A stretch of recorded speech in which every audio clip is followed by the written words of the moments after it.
You probably clicked on this video because you just wanted a quick fix on how to stop your negative thoughts. And don't worry, we'll get to that. But first you need to properly understand the magnitude of this. You need to understand what these negative thoughts actually are and how they can actually be a good thing. First thing you need to realize is that all negative thoughts actually have a deeper meaning. Think about it. Your thoughts are made up by your mind.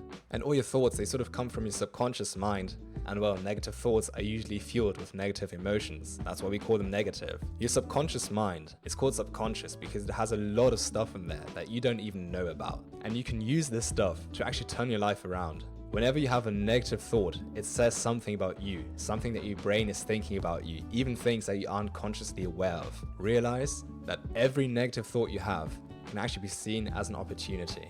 An opportunity to find something that your brain is thinking about you, something that's working against you, but something that you can fix and then finally be happier than just on that baseline that you thought you wanted to get to when you just simply cut out the negative thought. Instead of being down here and then going back to baseline by stopping the negative thought, you can actually use it to grow beyond the baseline and then be happier or just a better person, be more satisfied with yourself. And how do we do this? The first step is to actually track all your negative thoughts. For the next 3 or 4 days, I want you to either carry a journal or your phone with you, wherever you go.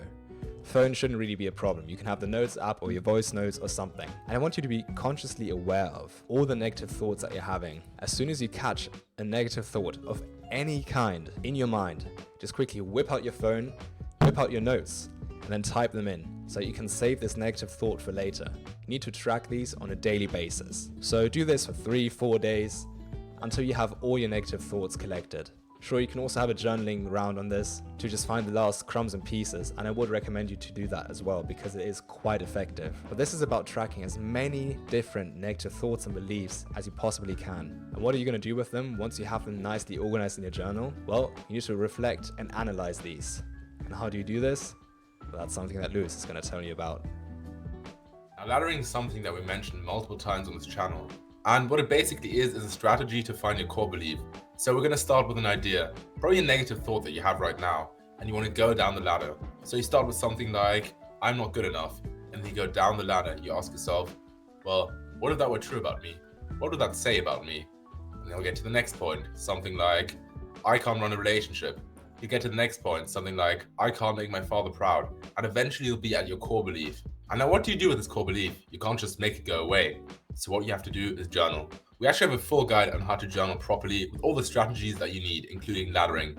And now what does journaling do? Eventually, after journaling enough about something, you'll get to a resolution. You'll find out what to actually implement.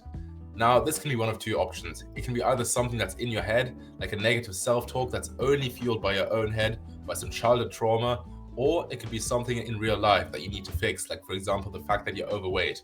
Usually it's a mix of these two, and usually most people only focus on one. And by focusing on both these things, you can hopefully fix your negative self-talk forever. So if you've got something that's only in your head, use affirmations, use positive self-talk, or just generally have more empathy towards yourself and have a more positive outlook towards life.